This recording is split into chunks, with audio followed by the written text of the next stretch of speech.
Astrology feels harmless, and it's been around for a very long time.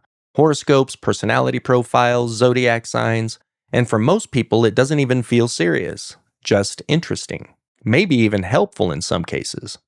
But here's the real question: is astrology actually harmless? Or is it something that sounds harmless but leads somewhere deeper? Because something can feel normal and still be completely misleading. So the question we need to answer is simple: what does the Bible actually say about astrology? Astrology gives people answers. It claims to explain personalities, behaviors, relationships, and even the future. And that's appealing, because people are always looking for meaning, identity, and direction. In a world that feels uncertain, astrology offers a kind of structure. It tells you this is who you are, this is why you act this way, and this is what's coming next. And for many people, that feels reassuring. Studies even show that people often use astrology to make sense of themselves and their lives, especially in uncertain situations. But just because something feels helpful doesn't mean it actually is. The problem isn't just what astrology says. The real issue is where that authority comes from. Astrology assumes something very specific: that the stars and the planets influence your life, your personality, your future, your direction. But that raises another question: who actually has authority over your life? Because Scripture is very clear. It's not the stars. This is not a gray area in Scripture.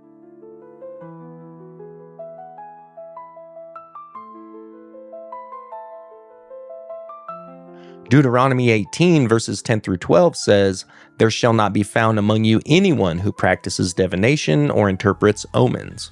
That matters because astrology fits into that category.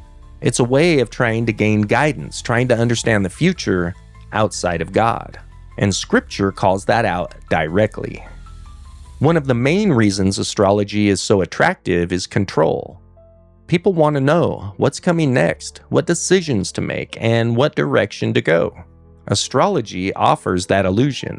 Here's what your future looks like. Here's what kind of person you are. But the Bible challenges that idea completely, because it teaches that the future belongs to God alone. And that's an important distinction, because when people start trusting astrology, they are placing their trust somewhere that cannot actually guide them. Scripture even points this out directly.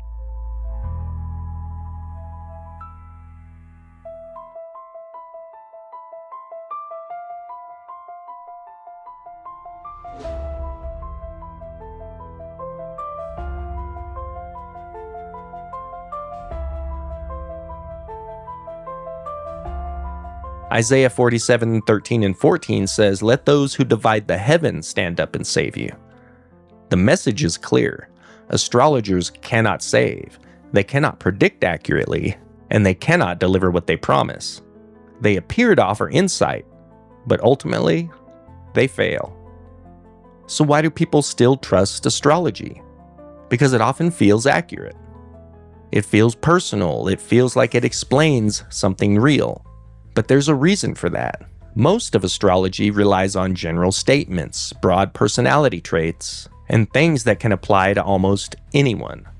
That's why people read something and think, that sounds exactly like me, even when the statement could apply to many people. And once someone starts identifying with those descriptions, it begins to shape how they see themselves. And this is where the issue goes even deeper. Because astrology doesn't just offer information, it offers identity. People start to say, I'm a Leo, I'm a Scorpio, and that's just how I am. And over time, that becomes how they define themselves. But Scripture never tells you to find your identity in the stars. It points somewhere completely different.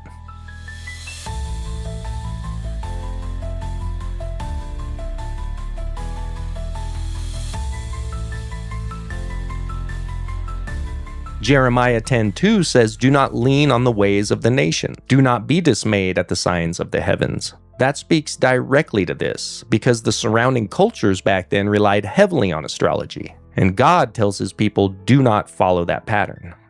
Astrology doesn't have to feel harmful to be harmful. As in most things supernatural, the real danger is subtle.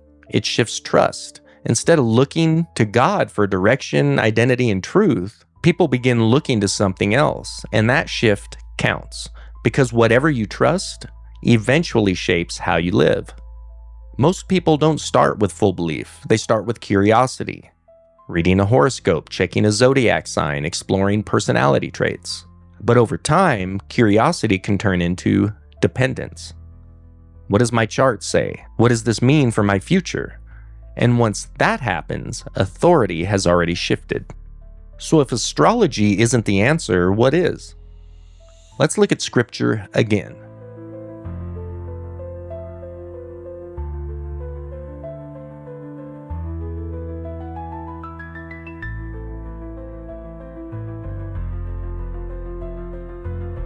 Proverbs 3 verses 5 and 6 says, "Trust in the Lord with all your heart, and do not lean on your own understanding."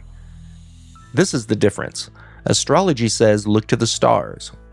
Scripture says, trust the Lord.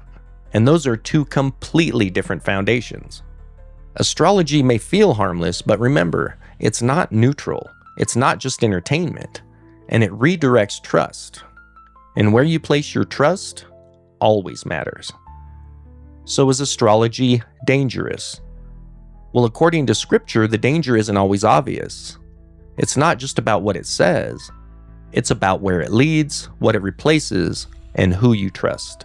Because at the end of the day, you are either being shaped by truth or by something else. A lot of people see astrology as harmless, but very few actually step back and examine it. So let me ask you, do you think most people take astrology too seriously or not seriously enough? Let me know in the comments. And if you want more videos like this, breaking down topics like these clearly and biblically, make sure you subscribe for weekly updates.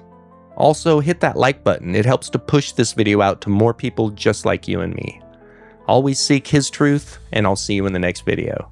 Until then, God bless.